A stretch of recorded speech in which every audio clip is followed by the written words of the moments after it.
The impudence, the audacity, the unmitigated gall of those knuckleheads of liberty podcasters, daring to voice opinions outside the mainstream of accepted thought. Listen if you dare. It's angry, it's funny, it's even sometimes sad, but it's always based on freedom and justice, as you will see. Here's our host, Jason McPhee. Welcome to the Knuckleheads of Liberty. We're coming at you on January 9th, 2023. So, boy, I tell you, it's about, we just got through one set of elections, and I guess we get a breath for a couple years here before the next one, so we can all, I guess, fasten our seatbelts. Hope to get through this ride. But we have a nice break today. We have a special guest to talk with on the show. So let me introduce you to our panel. In our upper left-hand corner, we have Leon, the word Brathwaite, last word in Liberty. He is a retired engineer in the state of California. Sitting in today in our upper right-hand corner, we have Cole Brodeen. He is an engineer in the state of Nebraska and was recently elected to the Elm Creek School Board there. So we're glad to have him on the show to talk with us about some liberty issues today. And my name's Jason McPhee, and I'll be your host. So since we got Cole on, we wanted to talk about Nebraska because we don't get a chance to talk about that too much. So, it's fun. It's kind of interesting to hear how liberty is going in other parts of the country. So with Nebraska, James, maybe we could get some visuals up. This is, I pulled up a few statistics just so we could get sort of a snapshot. This is state and local government debt in the United States. And so obviously, for those of us here in California, we kind of know the situation, an awful lot of debt. We're leaders in the country on that front. And then you come all the way down here and you find Nebraska somewhere near the bottom. There it is. Apparently 15. Let's see, what is this in? So it's I guess about 15 billion in total debt for state and local governments versus California at a whopping 520. So kind of gives you a sense of the direction different places are going. Then we have migration is another thing we've been talking about. All the U-Hauls are headed out of California.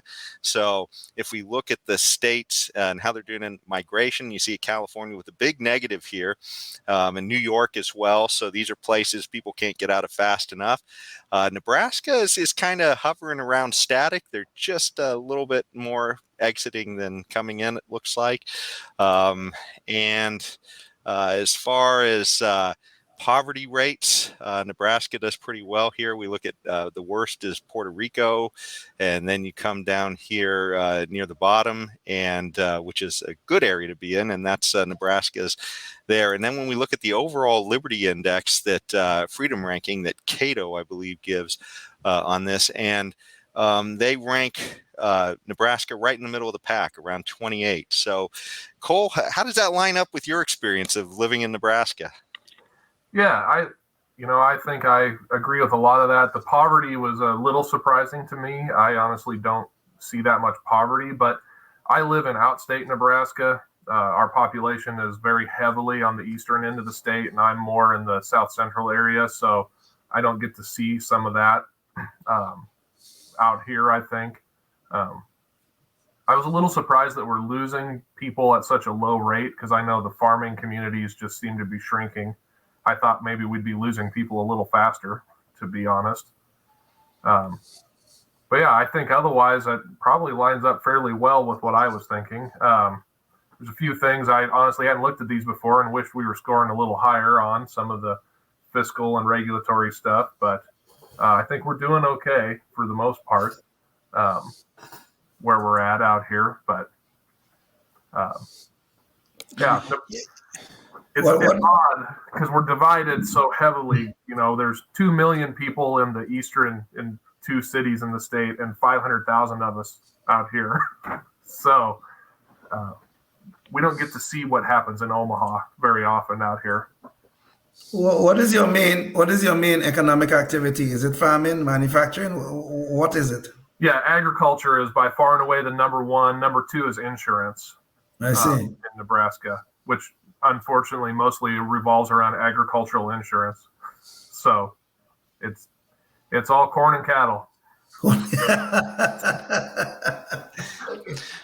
By the way, I apologize to the audience. It looks like I pulled up a report from 2009 on this one for the Freedom Index. The others are all current, but this one's a little bit dated. So anyways, just roll with us here. I can't imagine we changed a lot living here. Yeah. It didn't change a lot, and then we had a knucklehead, so you could expect that. Yeah. Well, one thing I did notice is that everybody who's at least at the national elected office for Nebraska is a Republican. So it's definitely appears to be a conservative state. You guys got two Republican senators, Ben Sass, and I can't remember the other woman who's senator there, and a few representatives as well. So. Yeah, we're very, very heavily Republican, although we are one of two states that can split our electoral vote. And we have, I believe Obama got one of our electoral votes when he was elected. So I think it's us and Maine split our electoral votes by congressional district. So it's not all or nothing in Nebraska. So, and Omaha does tend to lean a little more blue, which might still be pretty red for California, but here it feels blue. I could guarantee you that it is. I could guarantee you that. Yeah, I think the last Democrat I looked up fairly recently that we gave all our electoral votes to was FDR. So, wow. Okay. We're very consistently Republican here. Okay. Well, unless either of you guys have any more to talk on this subject, I'll jump over to the next one. So, okay. Well, sounds like that's going to the next one then. So the schools, I mean, we're lucky to have Cole here. He was just elected to a school board, and we hear all this craziness happening around the country on school issues. And one of the more recent crazy issues that we had was in the Fairfax public schools. Apparently, they have an issue where equity is this big thing, and we definitely know about that in California, where it's all about sort of some sort of social justice and somehow weighing the kids to make sure they all wind up in roughly the same place or something. And so in Fairfax, and this is in Virginia, the school was apparently so woke and so into this stuff that they wanted all the kids to sort of be equal. And so some of the kids, when they take these national tests, like the PSAT and other things to figure out how they're doing and how it's going to get them into college and maybe might qualify them for scholarships and other things, the school district decided not to share the information on a timely basis. They were kind of hiding it. And to the point where some kids missed out on scholarship opportunities because they felt the school district felt bad for the kids who didn't do well, so they didn't tell the kids who did do well that they did well, which is absolute insanity in my opinion. What do you guys think about this? I mean, this just sounds nuts. But you see, this is where this whole thing about diversity, inclusion, and equity, and if you look at the acronym, it's DIE, okay? Diversity, inclusion, equity. This thing is going to kill our society. It's going to kill our education system. Because look at what happened here. You do not they are not celebrating merit anymore, right? These kids work very hard. They want to get into good schools and all that. We should be celebrating this. This is what we'll be looking forward to for our children to move forward in life. But instead, we have these people in our public schools teaching this poison of diversity, inclusion, and equity, and even to the point of hiding accomplishments from parents and kids. And the kids now, they have this little piece of thing that they have accomplished that they can tell to a college, well, look, I did this. I have a national merit commendation or whatever you call it, commendation. I have that. They couldn't even put that on their college application because they were not notified of it because of this diversity, inclusion, and equity. This poison is going to kill us as a society if we don't change it and change it fast. Your grades are your grades. They belong to you. That's your achievement. And I think to hide that, from whether they're good or bad, doesn't help anybody. Exactly. If they're good or bad, you need to know. And the sooner you know what they are, the sooner you can react to that. Hiding it does no good to anybody. This is the kind of stuff that everybody gets a blue ribbon, right? We all participated. Well, that doesn't teach our kids anything about grit or hard work or those kind of issues, right? Like, we're all the same. No, we're not the same. And it's important to know what your strengths and weaknesses are. Yes. So I don't think I could be in more agreement with you, Leon. This is a big issue. And the other thing about this too that goes a little bit beyond just the issue at hand. These are government officials. These are government officials suppressing information from the people who pay their salaries, right? And this is a real problem because we've seen too much of this going on these days. And when we looked at the Twitter files and we saw government officials getting involved with Twitter, this was the FBI in this case, suppressing information and censoring people and all that kind of stuff. Now, if you look at this particular case, now we have government officials again hiding information from the general public. And the problem is we are paying these people salary and they're hiding stuff from us. This is a real problem. Yeah. Well, imagine if they had a sports team at the school, how does that fit in with their equity, right? I mean, are they going to tell people to cover their eyes when one guy starts to run ahead of the other guys in a track meet? Yes, exactly. Don't look. One guy's ahead. Yeah. We can't have that. We can't have that, no. It's my turn to win the 100-meter dash today, guys. There you go. Well, and the silliness of how this is playing out, though, in different places, like here in California, we have an issue where with the University of California system, they've decided that they're not going to be accepting the SATs anymore. I think it's the SATs and the PSATs, I can't remember exactly all the, but essentially these national tests that are designed to objectively kind of place kids to decide, maybe a little bit on merit, who should be there and who shouldn't be there. And the idea that they've decided, well, we don't like the way that the finish line looks, so we're just going to get rid of the metric.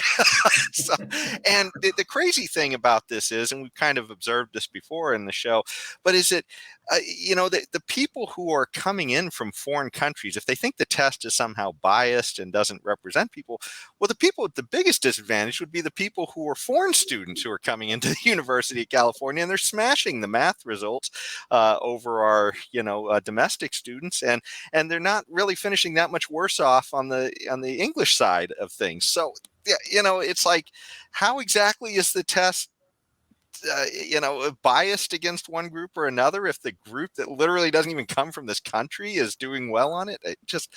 It's absolutely insane. This is the insanity of all of these things. You talk in terms of the University of California, Jason, you're talking about the SAT and the ACT. It is the insanity of this thing. How could a math test be biased? You think about that for a second, how crazy this is. I've said this on this program before. I learned calculus in a foreign country, okay? I was 14 years old when I started doing calculus. You think I could have gone home and tell my father, that I really can't learn this thing because I'm black or because I'm a Trinidadian or because of whatever damn excuse I could have come up with? You think I could have gone home and tell my father this nonsense? But yet in the schools, they are saying being black or being Hispanic is a reason for not learning these things, is a reason for these people are not doing their jobs. Now, Jaime Escalante showed us what could be done when you motivate students to act. Jaime went into one of the worst areas in Los Angeles County, and taught mostly Hispanic kids calculus, and they did damn well. And they even did so well that the administrators thought they were cheating. But this is the problem. that these people have their preconceived notions, their racist notions about what blacks supposed to do, what Hispanics supposed to do, and what whites supposed to do, and what Asians supposed to do. They have these racist thoughts in their head. And now they're trying to implement it. And that's what they're doing. They're trying to put all of us in these little pigeonholes that is where you belong and that is where you shall stay. We thought we had a whole civil rights movement to stop this kind of madness. Okay? That is what I thought the civil rights movement was about. It was the content of our character, not the color of our skin. But now these people telling us it is reverse. They tell us it was wrong. Martin Luther King was wrong. It was really about the color of our skin. And these mad people tell us they embrace Dr. King and his message. They tell us that. What a lie. A test. What they're doing is they're seeing the wrong thing here, right? They see black students and Hispanic students, people who aren't white, scoring poorly on this test, and they said the test is bad. Yes. Maybe that's not what you should take away from this. Maybe what you should take away is, like Leon said, we need to work with those groups. They're disadvantaged in some way, and the fact that they're scoring poorly on an exam shows you that they probably are disadvantaged in some way. But that doesn't mean get rid of the exam. Work harder to teach them the math that they need to be up where these foreign people who are coming in are at, right? Like, we need to change our math curriculum in those areas and focus on those groups who may be disadvantaged. Exactly. To teach them math so that they can get the same scores. Yes. Yeah. Yes. Yeah. Well, And the point is too, okay, we know it can be done because Jaime Escalante showed us that this could be done. He showed us very clearly that it could be done. So it's not to say like, oh, there's some problem here that this cannot be done, blah, blah, blah. We know it can be. We know it can be. And I'm a living example of that, quite frankly. And for those of you who don't know who Jaime Escalante is, we talked about him before on the show, but yes. He was a guy who quit aerospace to go into teaching late in his career in East LA.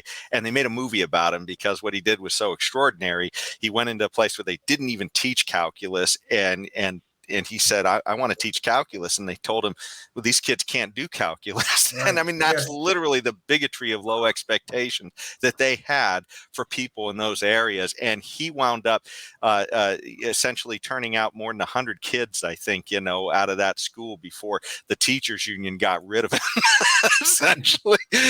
So, I mean, that's literally what he was up against because he was changing the system and they didn't like, he was kind of doing it unorthodox ways, teaching off hours and all kinds of other things just to get these kids there.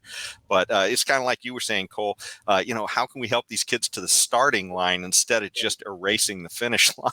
Exactly. Exactly. So, it's such a difficult problem, I think, because math and science today make you very successful in life. And I may be biased as an engineer, but I feel like a lot of the best and highest paying and most reliable jobs revolve around math and science. You have to do something other people can't do or something other people won't do to make a lot of money. That's how free markets work. And by learning math and science, now I don't have to be a teacher because I can make more money doing something else, right? So these teachers unions come in and they say your math teacher should make the same money as your English teacher, should make the same money as your art teacher.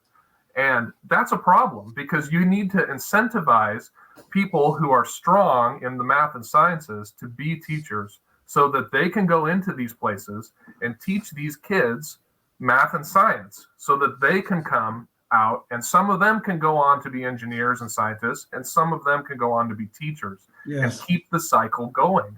If we don't reward people who are doing something important like teaching math and science, if we say a math teacher is the same as an art teacher, well, that's just not the case, right? You're teaching an incredibly valuable thing. And when you look at what jobs are hiring and what jobs people want, right? They're in the sciences and the maths and programming and these kind of things. So we have to promote those things to our kids and teach them those skills. I love art and I love music and those kind of things, but the economics don't show that we need more effort in those areas. The economics show we need effort in math and science. And to get skilled people in math and science, you cannot pay math and science teachers the same amount of money that you pay all the other teachers. It has to be based on merit, right? Which is where I think we probably all agree that's how pay should work. If you're good at your job, you should make more money. Yeah. Well, and more to the point, and this is kind of why we like to see school choice as libertarians where it's possible, because when you're able to get school choice, those schools can adjust to what the market is demanding. So, I mean, you know, if there's a lot of people out there, there's a lot of demand for people in STEM, then those schools can offer that. But right now it's kind of a one size fits all that fits none. And it's pretty sad. Oh, by the way, too, if you want to see more about Jaime Escalante, check out Stand and Deliver. They made a movie about him, so it's definitely a worthwhile movie to check out. But speaking of you know, school districts, they can't seem to. The school system seems to have kind of laid an egg on this one. But speaking of eggs, there's a problem in the country right now with eggs. And so we have this, let me jump to the story here. So the eggs have just skyrocketed. And I remember the price of eggs, you meant, right? Yes, the price of eggs had just skyrocketed. And, you know, we've, you know, this is kind of a weird issue, but we've seen lots of prices go up because of inflation, lockdown policy, and all that. I guess eggs are a little more complex because there's some issues with an avian flu going around right now, too. But remember, before the pandemic, you could get a dozen eggs in a lot of places for, you know, $1 or maybe $2 somewhere in there. And now, you know, in California, my gosh, it's you know, like $7 an egg. In California seems to be hit particularly hard. This is something from the USDA, and they're showing the rates. These are pennies, so essentially 739 is $7.39, and so they're showing large dozen eggs is over $7 in California. A lot of the other places in the country aren't hit quite as hard. They're in the $5 range, but pretty high still for the cost of eggs. And, you know, boy, I tell you, in California, one of the issues is we have this issue where they passed on the ballot about 5 to 10 years ago, somewhere in there, this issue where the eggs had to be from cage-free chickens.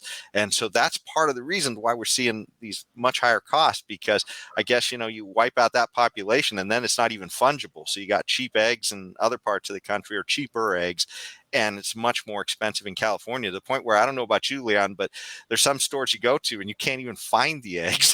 No, well, this is no joke. Recently, in the last 4 or 5 months or so, when I go to Costco, it's very difficult to get brown eggs. They always seem to have white eggs. At least one time they may not have had even white eggs, but most times they always have white eggs. But I used to always buy brown eggs at Costco. You can't find brown eggs now. It's different. The last time I went, I couldn't get brown eggs because it's just crazy, man. These regulations that they have in this damn state. We've seen a couple chicken hatcheries actually open up in Nebraska specifically to meet these California requirements, right? Because now we can make eggs with cage-free chickens here and make more money shipping those eggs to California. And what's really hilarious to me is when you look up what cage-free really means. Because if you look it up, cage-free doesn't mean they don't live in a cage. That cage-free means their cage is a little bigger. That chicken has somewhere he can walk back and forth. So it's not in an 8x10 cell anymore. Now it's in a 10x12. I mean, it's interesting to look up what California is actually requiring here. And yeah, it cut out all these other potential egg manufacturers, but I don't know what they gained as a person who lives in an agricultural area other than $2 more for every dozen of eggs. Yeah. Well, and I think to expect rationality out of any policies coming out of California is really like fighting, like Don Quixote fighting the windmills. Okay, because these people are insane about their regulations. They want to regulate everything in our lives. When I say everything, I mean everything. Every time you turn around, is some new regulation that they're trying to put on us. This thing about eggs, it's so nonsensical, it's unbelievable. Ironically, some of the eggs that cannot be sold in California are being shipped out of state to places where it can be sold. Okay, so we can't get the eggs We're running around all over the place. There are people running from one store to the next to find eggs. We never used to have this before. When I first, well, it's been a long time since I've been living in California. I mean, probably up until a year ago, maybe 2 years ago, finding eggs was never a problem. Never a problem. But now we have this problem because of these ridiculous regulations that have gone in place and have no rational sense behind them. So, okay, if cage-free is an attractive thing to a buyer, to a consumer, well, then let the people who have the cage-free eggs sell them, and let the people who don't have the cage-free sell, or who don't have the cage-free places, or the chickens or whatever. If they don't have it, fine, let them sell it too. Let there be competition in the marketplace, and may the best man win, period. Mm-hmm. But instead, these idiots think they could dictate everything to us. They want to tell us we can do this, or we can't do this, we should not do this, and we should not do that. This is the nonsense that's going on in the state that is destroying us. And California is in such a crappy place right now, and their eyes are just totally closed to that fact. The one thing that gets me on some of these is that, we can see that California has a higher price than the rest of the country. And a similar story happens with gasoline in California, because we have a special blend of gasoline that we have for emissions, because in the summer when it's hotter, fuel with a high, what they call reed vapor pressure, tends to evaporate faster. And so they try and keep that RVP down in the summer. Special blend then for California because of our temperature profiles. But that makes us different than the rest of the country. And therefore, we're more likely to get shortages because we can't just grab more gasoline from another place if we want to use it here when we get short. But what do we hear every time? It's greed. Exactly what we hear politicians saying. We've got to investigate these guys every time, when the price is higher here. I haven't heard them start talking about greed with the eggs yet, but I'm sure we're going to hear that at some point. Just wait. It's coming. I promise you it's coming. Okay, because this is what they do. They pass these ridiculous regulations, they pass them, and then when prices skyrocket, as they do because of shortages and whatever else, when the prices skyrocket, then we're going to hear only talk about price gouging, we're going to hear only talk about greed, and we're going to talk about, we must have an investigation of these people, when it is their ridiculous policies that are causing the problem. Oh, wait, it's coming. I promise. As an outsider to California, this is always very interesting to me, because you wouldn't think this, but in a very agricultural area like where I live, we talk about California all the time, because we make ethanol, right? And if they do it in a certain way, they can sell it to California and make more money. We have a lot of pork production in this area, so I guess watch your pork prices, because I keep telling me around here that if they raise these hogs in a greener way, then we can sell it to California for more money. And eggs are no exception, right? We've got the cage-free laying facilities here in Nebraska, which, like I said, aren't truly cage-free, so I guess, but we get to sell these eggs to California and we make more money. Yes. So I guess if it makes you feel better, somebody's making more money on you guys. You better be careful. Our politicians are going to point to you guys in Nebraska and say, greed. Point away. But, honestly, as an engineer, you guys know as good as anybody that part of the reason we're charging more is because it's costing us more to make it in this way, right? Of course. And then you get to pay to ship it all the way from Nebraska to California, which, if you've seen any shipping rates and how those have gone up lately, goodness, it's getting wild out there as far as shipping goes too. So we hear a lot about California here in Nebraska, and it's always interesting to me how it is changing our business community and the effects it's having on our businesses and our agricultural production here. I hear more about carb out here than you would maybe imagine. So we're even out here, we're affected by the changes that California is making. But this is how these ridiculous regulations and policies and laws, this is how they cause this serious distortions in the marketplace. I mean, more power to you guys to be able to ship things in here and make a couple more dollars on your products that you have to sell, which is fine. I have no problem with living within the boundaries set up by these ridiculous politicians. But it does create serious distortions. These policies are creating serious distortions in the marketplace, which really are truly are leading to higher prices, which are hurting the people that these politicians claim that they want to help. It always does. Well, speaking of bird brain politicians leading to distortions in markets, we're just about toward the end of our show, so I wanted to go to our Knucklehead Noise Patrol, where we talk about some politician who said something goofy or crazy.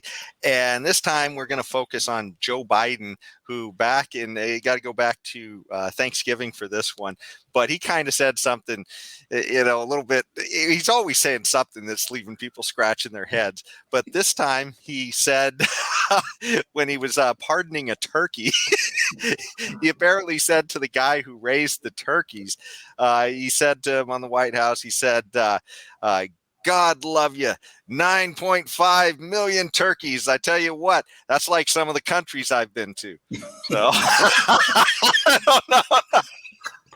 This is our commander in chief, and it's funny. Everybody talked about Trump and the things Trump said. I don't think Trump said anything as offensive as other countries being 9.5 million turkeys. But it doesn't seem to bother people when Joe says it because he doesn't mean that. Right? His old grandpa. Or he doesn't know he said it. Or he don't remember. I mean, we gotta give this guy a break. Okay, this guy is a miracle president. Okay, because this cognitively challenged idiot sat in his basement and he beat an incumbent president, which is a miracle in itself. So we gotta give the cognitive challenge, Mr. Biden, a little bit of a break because he can't remember nothing. He don't even remember that he's actually president because he's always calling Kamala the president. So give the poor guy a break. I hope someday soon he'll stop being president of the United States. But then we might have to deal with Kamala, which is probably might be worse, I guess. I don't know. But we got to give him a break. The guy is gone. Seriously, gone. Cut Joe a little slack, I guess. Yes. I suspect he found 9.5 million turkeys in this country to vote for him, but that's another story. But that's about all the time we have today. But thanks so much, all of you, for joining us. And if you want to catch more on Cole Brodeen, we interviewed him in another show about his win at the school board in Nebraska. So you can check that out to get a little bit more information on him and find out a little more about him. Cole, do you have any last thoughts before we leave? I just want to thank everybody for having me on. This has been a lot of fun, and I'm glad everybody's listening to the school board and their local elections and thinking libertarian on that local level. That's important. So, okay. Anyway, well, thank you. Thanks for taking up the fight for liberty in Nebraska for us, Cole. Happy to do it. Well, thank you all, and we'll see you at the next one. Until then, stay free. Thanks for being here, Cole. Thank you. Thank you. Life, liberty, and the pursuit of happiness, always and forever. Thank you for listening to the Knuckleheads of Liberty podcast. Find us on Facebook, Rumble, YouTube, your favorite podcast network, and at knuckleheadsofliberty.com.